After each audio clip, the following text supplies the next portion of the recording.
I am Mary Wollstonecraft. I am writing to you from 230 years ago, urging you to come to your senses. Dear modern woman, today we will take up the torch lit by Mary Wollstonecraft in 1792 and shatter the shackle with the power of 2025 neuroscience. This is not a promise of personal development, but a declaration of mental independence. Get ready. We are going to tear off the mask of the emotional woman inside you. I am addressing you. I am Mary Wollstonecraft. What I am about to tell you is the new and more insidious guise of the monster I fought in 1792. Listen to me. In my time, it was said that women lacked the capacity for reason. We were told that we could only exist through our emotions and feelings, and that logic and philosophy were the natural domain of men. I rejected this idea. When I wrote A Vindication of the Rights of Women, my aim was to proclaim that women, just like men, are rational beings, and that through education they can realize this potential. Now I see that the old, worn-out argument has put on a new mask. They no longer say women are stupid. They come with a more refined, more scientific-looking lie. The female brain works emotionally. The male brain works logically. This is the same poison, just with a new sugar coating. The historical roots of this lie run much deeper than you might imagine. In the 18th century, we women were seen as hysterical creatures. If we had an opinion, it was stubbornness. If we objected, it was crankiness. If we dared to use our minds, it was behavior contrary to our nature. Society had locked us in a gilded cage, a prison of emotions and delicacy.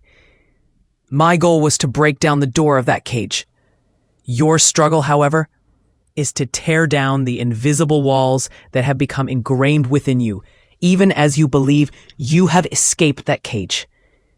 These walls are no longer made of stone, but woven from false beliefs and so-called scientific discourse. That is why I raise my voice, because your fight is the continuation of mine. Now, I'm going to talk about something that didn't exist in my time, neuroscience. Because if I don't use the language of your time, you won't hear my message. I'm going to tell you a very clear truth. Your brain is not a fixed, unchanging, rigid brick wall. Your brain is like a powerful river, constantly slowing, changing its course. Scientists call this neuroplasticity. In other words, your brain is constantly reshaping itself with your thoughts, experiences, and what you learn. From the moment you were told as a baby, don't cry, girls are emotional, that magnificent riverbed is being interfered with. The neural pathways that nurture your emotional responses are turned into main roads, while the pathways that reason, analyze, and make cool-headed decisions are turned into deserted paths. This is not fate. This is conditioning. This is not an innate tendency of yours, but the result of the education you have received. There is also a reality called epigenetics. The pressures, fears, and roles imposed on your ancestors, your mother, and your grandmother may have left a kind of mark on your genes. Think of it like the keys on a piano. You have these keys too. However, because the same emotional, protective melody has been played for generations, those keys may have become more sensitive. But remember, you are the new pianist of that piano. You decide which melody to play. Neuroplasticity gives you that power. It is the power to be the master of your mind. Now, we come to the harshest truth. Why is this lie so resilient? The answer, as always, is nothing but power and control. A woman who is emotionally labeled is easily controlled. The ideas of an emotionally labeled woman can be dismissed as overly emotional. In the workplace, she can be dismissed as losing her mind under pressure. In relationships, she can be silenced by being accused of being dramatic. This is a 1,000-year-old management strategy. Once upon a time, we were told we couldn't understand.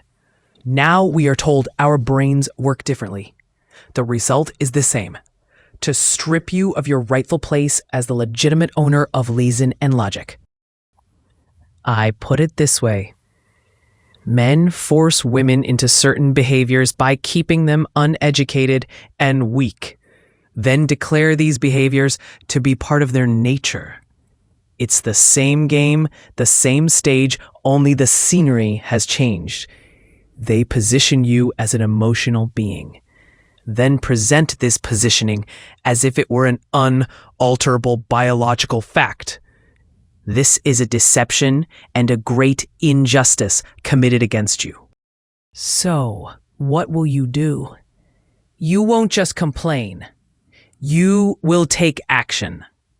Here are 5 practical disciplines for building a strong mind based on my teachings and modern science. 1. Every day, every moment, when you are about to react emotionally, stop, take a breath, and ask yourself this simple but powerful question. Am I relying solely on my feelings to make this decision, or am I also incorporating my thoughts? This moment of questioning is when you make a mental revolution. It strengthens your prefrontal cortex, the center of your reasoning. 2. You will stop viewing your emotions as an enemy. You will see them as data trying to tell you something. If you feel anger, you will ask, why am I angry? Have I been treated unfairly? Have my boundaries been violated? This is not fighting your emotions, but engaging in dialogue with them. This dialogue builds a strong bridge between your brain's emotional and logical centers. 3. You will no longer have a ridiculous goal like thinking like a man. You will think holistically. You will combine empathy and strategy. You will walk guided by emotion, illuminated by reason. This is a unique power that sets you apart from others. Embrace this power.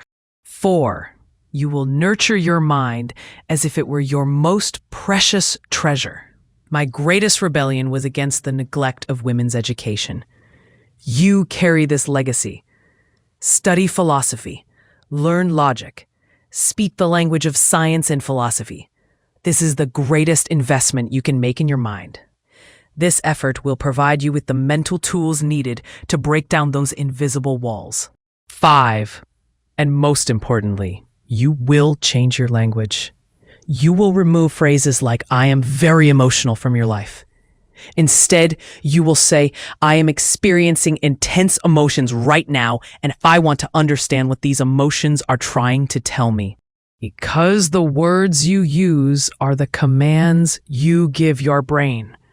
Discard the old, debilitating commands. Remember, this is not a game of personal development. This is a battle for existence.